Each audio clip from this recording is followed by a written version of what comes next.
In the heart of a dusty western town, one child's simple words turned the richest man's perfect world upside down. "Father, that's my mother." James Hartford was the richest rancher in 3 counties. Everyone knew his name.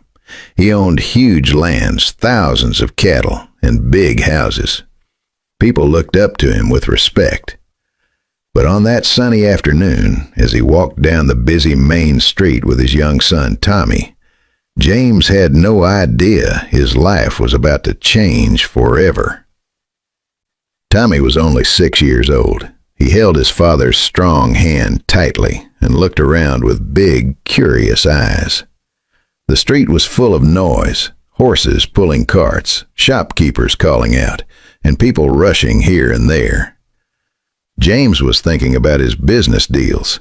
He had big plans to buy more land and make even more money. His mind was far away. But little Tommy noticed everything. Suddenly, Tommy stopped walking. His small body froze right there on the sidewalk. James felt a tug on his hand and looked down. "What is it, son?" he asked, a little annoyed. He wanted to keep moving. Tommy pointed with his tiny finger toward a woman sitting on the ground near an old building. She looked terrible. Her clothes were torn and dirty. Her face was thin and pale, like she had not eaten for many days. Her hair was messy, and her eyes looked empty and tired.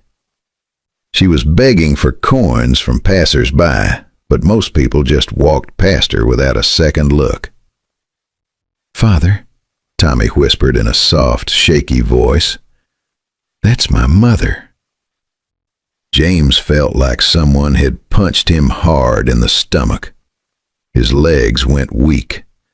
He stared at the woman, his heart beating fast. "No, Tommy," he said quickly, trying to pull his son away. "Your mother died 3 years ago. I buried her myself. Remember? We said goodbye at the graveyard." Tears stung James's eyes just thinking about that sad day. He had loved Sarah more than anything. Her death had broken his heart into pieces.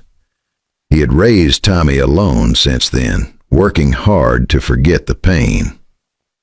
But Tommy would not move. He kept staring at the woman. "It is her, Father. I know it." James looked again. The woman slowly lifted her head. Her eyes met his. Those eyes, they were exactly like Sarah's, warm, brown, and full of the same gentle love he remembered. A wave of shock hit James like a cold wind. His breath caught in his throat. Before he could say anything, the woman tried to stand up, but her weak legs gave way. She fell forward and fainted right there on the dusty street. People around them started whispering and staring.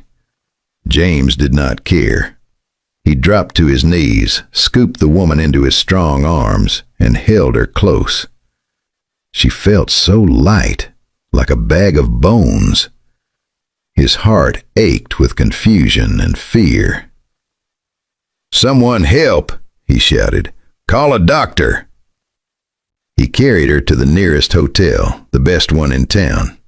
The manager knew James and quickly gave them a clean room. James laid her gently on the soft bed. A doctor came running. He checked her carefully, her pulse, her breathing, her pale skin. "This woman has been starving for months," the doctor said in a serious voice. "She has old injuries on her arms and back, like she was hurt badly a long time ago. She is very weak, but I think she will live if we give her food and rest."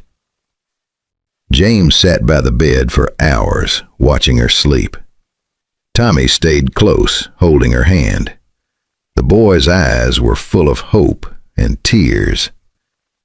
"She is Mama," he kept saying softly. James's mind was spinning. How could this be? He had seen Sarah's body. He had cried over her grave. But those eyes, they would not let him forget. After a long time, the woman woke up. She looked around the fancy room with wide, scared eyes. When she saw James and Tommy, tears rolled down her dirty cheeks. "James," she whispered in a weak, cracked voice. "My Tommy." James leaned closer, his heart pounding with a mix of joy and terror. "Who are you?" he asked, though deep inside he already knew. "Tell me the truth." She took a deep breath and began to speak. Her words came out slowly, filled with pain. "I am Sarah, your wife. The woman you buried, that was not me. It was my twin sister, Emma." James gasped.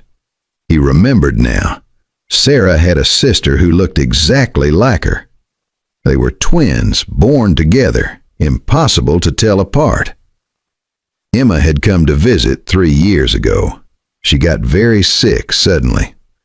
One night, she died in her sleep. James had been away on business.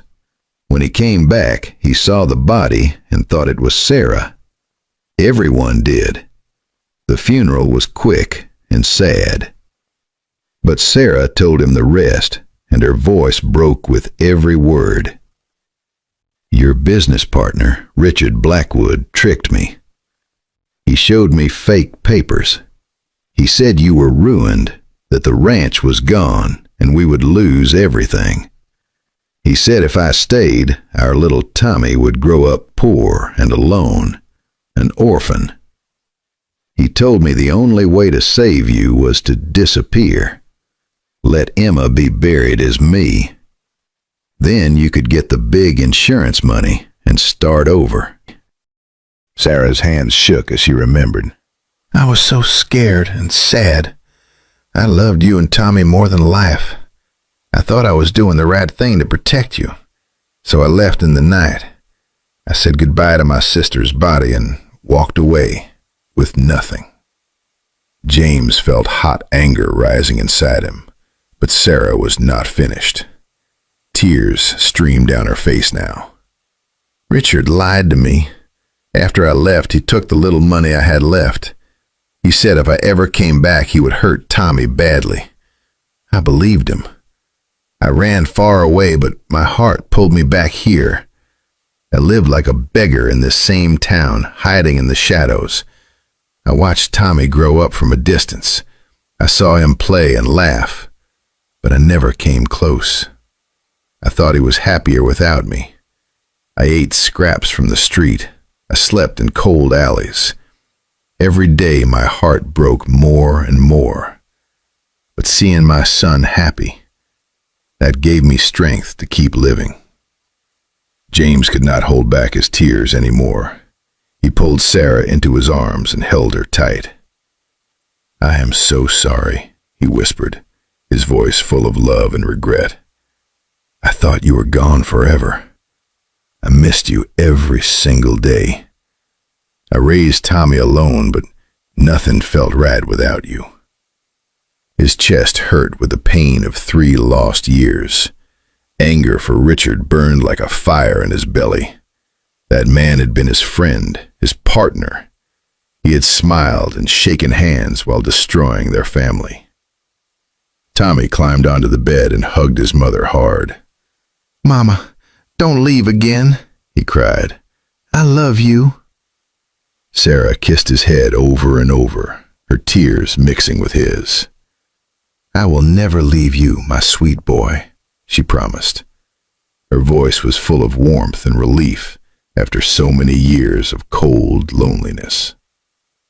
That night, James sat alone for a while, thinking. His heart was heavy with sadness for all the pain Sarah had suffered, the hunger, the fear, the broken dreams. But a new feeling grew inside him too. Hope. He made 2 big decisions.